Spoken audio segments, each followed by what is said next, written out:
Hello everyone, mabuhay! It is May and it is the National Heritage Month in the Philippines.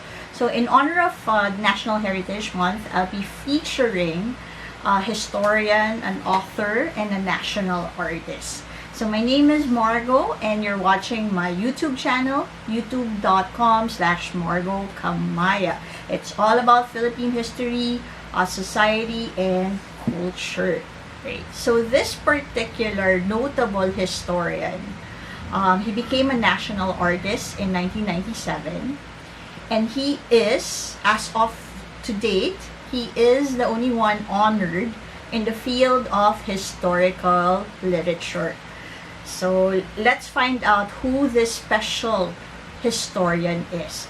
So just to give you a little tidbit of why I'm so excited to share and my knowledge about this particular historian and all of the books or the books that he written and he authored that I have in my collection.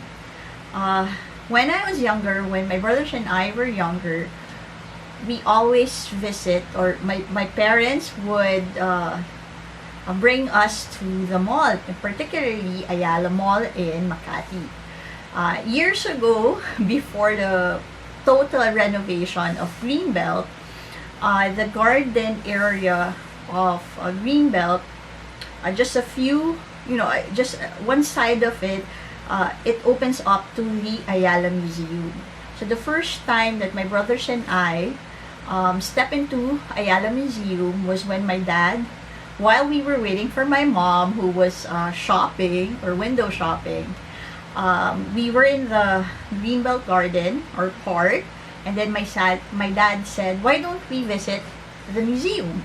And when we visited the museum, when we entered the museum, it was all of us, it was our first time. I think I was between the ages of 10 to 12 at that time. I was amazed, I was inspired, and even at a tender age, I was already a history lover, particularly about Philippine history. So when I saw the diorama exhibit, this is one of the main exhibits of Ayala Mall, it resonated with me. And throughout the years, I visited Ayala Museum several times, and I've even brought guests and family to Ayala Museum because it's a quick history trip, it's a quick history lesson using the magic of diorama.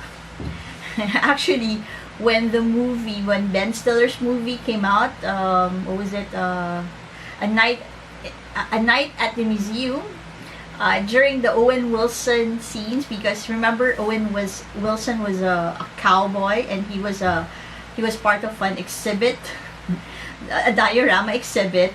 I was thinking that if that happened in Ayala Museum, just imagine that a little Jose Rizal, little Andres Bonifacio, a miniature Andres Bonifacio, waving his cedula, Jose Rizal being executed, or Emilio Aguinaldo, a miniature Emilio Aguinaldo, waving the Philippine flag for the first time in 1898. So I really love the diorama exhibit, and a year or 2 years ago, I learned something unique about the diorama exhibit of Ayala Museum. It was created under the founding director founding curator of the museum, who was Carlos Lozada Quirino. So Mr. Quirino was hired by Fernando Zobel de Ayala to become the first curator or founding curator of Ayala Museum, and he came up with the diorama exhibit in the late 60s or early 70s. They used the artisans of Angono Rizal. I'm not sure if it's Angono Rizal or Paete Laguna, who helped them create the marvelous exhibits. It's like I said earlier, it's a quick history tour of the Philippines from pre-colonial Philippines up to the American period, World War II, and then finally the first few republics after World War II. It's very accurate, it's very detailed, and it's very factual, based on facts. So Carlos L. Quirino, the founder curator, he wasn't just the founding curator of Ayala Museum, he also worked in the government of Elpidio Quirino. He was a known biographer of Jose Rizal, Emilio Aguinaldo. He also wrote a book about Damian Domingo, the 19th century, early 19th century Filipino artist. And, okay, so this is what's amazing. I discovered his books through Vibal online. So it's an online bookstore, shop.vibalgroup.com. So I was perusing the website and I found 3 books authored by Carlos L. Quirino. This was all written in the 50s and the 60s, but even after 50 years, 60 years, all of the information that he researched, he wrote, it's still very appropriate for our times. Yes, there might have been some updates or revised information or facts because of some recent discoveries, but the bulk of his research, the bulk of his writings was maintained. And during the 21st century, we are still enjoying the information that he provided or he wrote. And just imagine, he's the only national artist honored in the field of historical literature. So these are the 3 books that every historian or historian wannabe needs to have in their collection. And I'm so happy that it's very accessible. You can actually go to Fully Book. I've seen copies of these books in Fully Book being sold. Or you can go to shop.vidalgroup.com. These are not paid endorsements, alright? So I'm not being paid to advertise. It's just that I want to share, the love for Philippine history, society, and culture. So first off this is Carlo L. Quirino's Old Manila. Okay. What I like about the Vidal books, it's full of illustrations. Okay. Sorry, you can see that I've been reading a lot. I've been studying them. I have a lot of, tons of bookmarks. So this one actually, it's a painting that is currently in the Ayala Museum. Originally, it was part of the Far East Bank collection, but when BPI bought them, so it became part of the Ayala Museum collection. Okay, so it's there. What else? We have some, they even used the Bottom Francisco murals, to illustrate the history of Manila. And when we say Old Manila, it's not just limited to like Intramuros Manila, but also parts of the Philippines, because especially during the Spanish colonial period, when people say Manila, they really associate it with Filipinas. So this is Old Manila. Okay. I think one thing that you might have to consider is the price. They're kind of expensive, but again, if you really want to have this part of your collection, it's worth it. It's just imagine, Carlos Quirino wrote them 50 years ago, but we're still using it. The information is still relevant in the 21st century. Next up is the Boxer Codex. So these are, he translated it from the original Spanish to English. So you have both the English and the Spanish translation. And of course, there are the famous Boxer Codex drawings or paintings. So rumor has it, or maybe it's no longer a rumor, but studies and research by historians said that the original Boxer Codex drawings were commissioned by Gomez Perez Dasmariñas? Or is it Luis Perez Dasmariñas? So, it was commissioned by the son of Dasmariñas.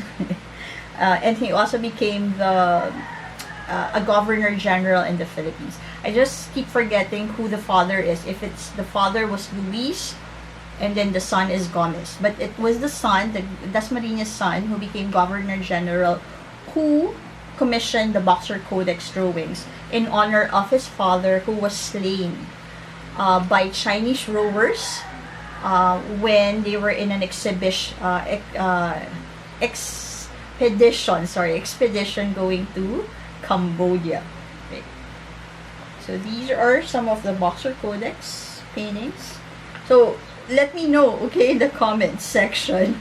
You can, kind of give feedback, because sometimes we tend to forget certain, some information or tidbits. So I just can't remember if it's Luis is the father and then Gomez is the son, or is it the other way around. But again, Boxer Codex, I've been reading it for the past few months. Okay, and I like how the paintings, or the original paintings, are also in the inserts. Okay, finally, the last Carlos Quirino book that I was able to purchase through Vebal online bookstore is Philippine Cartography. So it's all about the maps of the Philippines. So 1320 to 1899. So just imagine that there is an actual map of the Philippines. Well, it wasn't known as Philippines yet in the 1300s. So I've been trying, when I initially received this in the mail, because I normally buy my books online, so I have them delivered, I was really surprised that there was a copy of a map that's showing Philippines, okay? Or the group of islands known as the Philippines. So again, during the time, it wasn't still known as the Philippines. It was known by another name. And then it's not, when we say Philippines, it's not the entire archipelago, but group of islands. Okay, but just imagine that in the 1300s, merchants, could be Italian merchants, it could be the Portuguese, they already had a knowledge of who we are, of who our ancestors were. They were trading with them, they were visiting the islands, buying, purchasing, selling stuff. So again, Philippine Cartography or Philippine Maps, very, very, what do you call this? I'm very lucky that I was able to stumble upon this books, and I've been saving up. So every time that I want to buy a book by Carlos Quirino, I would save up, and then when I have the money already, then I would go online and purchase them. Right? Okay, here. So these are insets. Very, very delicate. You can see intramuros, right? So we have Father Velarde's version of the Philippine map. Okay. So a lot of visual. Okay, a lot of visuals, a lot of paintings, a lot of photos. So for those who are interested, this is something that you need to have in your collection. I would recommend that you get I think this is the 4th edition. That's the newest edition of Carlo Quirino's Philippine Cartography.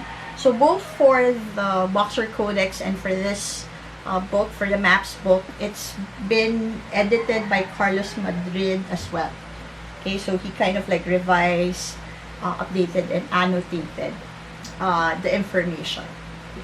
Alright, so again, Carlos L. Quirino's collection of books. We have Philippine Cartography, we have Boxer Codex, and finally, my favorite of them all, Carlos L. Quirino's Old Manila.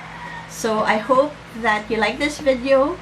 I'll be coming up with more videos about our Philippine history, our Philippine society, and Philippine culture. And I hope that you'll watch out for those videos. So thank you everyone. My name is Margot. Have a nice day.